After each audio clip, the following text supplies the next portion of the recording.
نحمدہ ونصلی علی رسولہ الکریم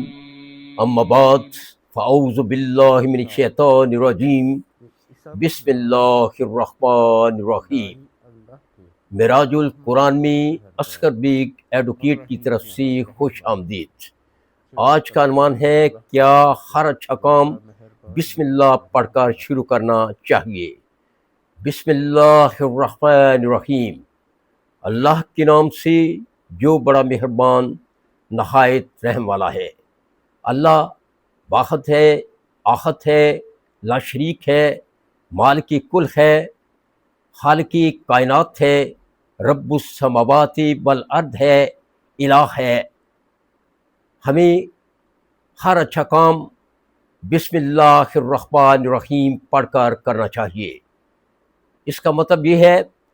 کہ اگر ہم اپنا ہر کام بسم اللہ الرحمن الرحیم پڑھ کر شروع کرتے ہیں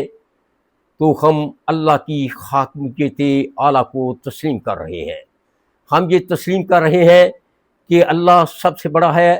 اللہ سب سے اعلیٰ ہے، اللہ عرفہ ہے، اللہ کا کوئی شریک نہیں، اور یقیناً اللہ کا کوئی بھی شریک نہیں ہے۔ ہمارا یہ فرض ہے کہ ہم نہ صرف خود بلکہ دوسروں کو بھی تلقین کریں کہ اپنا ہر اچھا کام، چاہے وہ چھوٹا ہو یا بڑا ہو، ادنا ہو یا اعلیٰ ہو، بسم اللہ الرحمن الرحیم پڑھ کر شروع کریں۔ بسم اللہ الرحمن الرحیم پڑھ کر کوئی کام شروع کرنے کا مطلب یہ ہے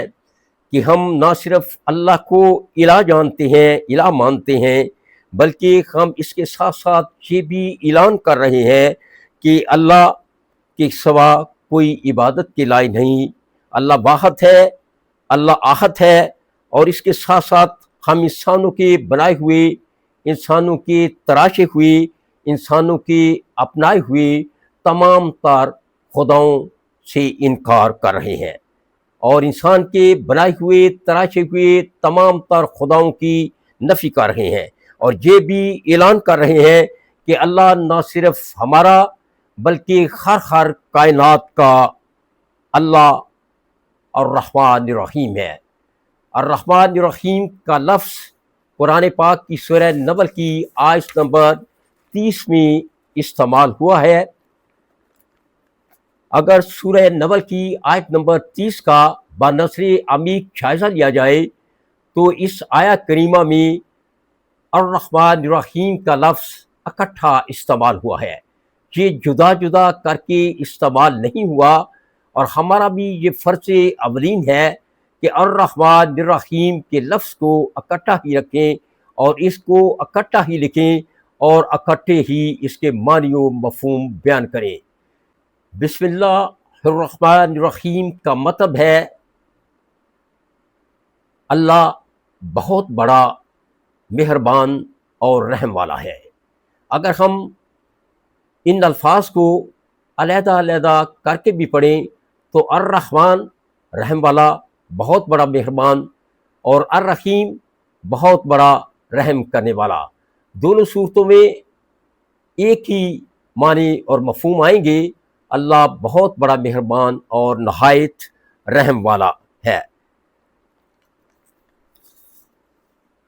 لیکن اللہ تعالیٰ نے خود ہی اس اصول پر ایک استثناء ڈال دی ہے، ایک ایکسیپشن ڈال دی ہے کہ جب بھی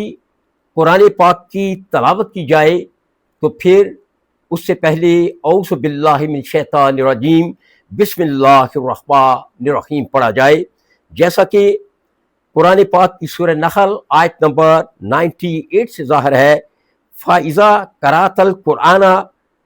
فَاسْتَعِذْ بِاللَّهِ مِنَ الشَّيْطَانِ الرَّجِيمِ، تو جب تم قرآن پڑھو تو اللہ کی پناہ مانگو شیطان مردود سے۔ یعنی جب قرآن پاک کی تلاوت کی جائے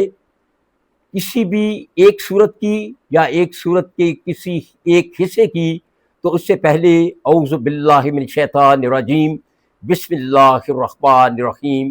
پڑھ لینا چاہیے۔ لیکن جہاں ایک سوال پیدا ہوتا ہے کہ اگر قرآن پاک کی تلاوت کرنے سے پہلے اعوذ باللہ من الشیطان الرجیم،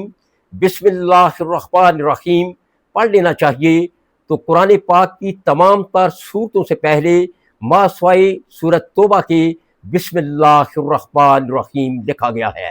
اور ہر سورت کا آغاز بسم اللہ الرحمن الرحیم سے کیا گیا ہے۔ تو اس کا جواب بہت واضح ہے کہ جب قرآن پاک کی کوئی سورت لکھی جائے تو اس سے پہلے بسم اللہ الرحمن الرحیم لکھ دینا ہی کافی ہے، لیکن جب قرآن پاک کی کسی سورت یا اس کے کسی حصے کی تلاوت کی جائے تو پھر اس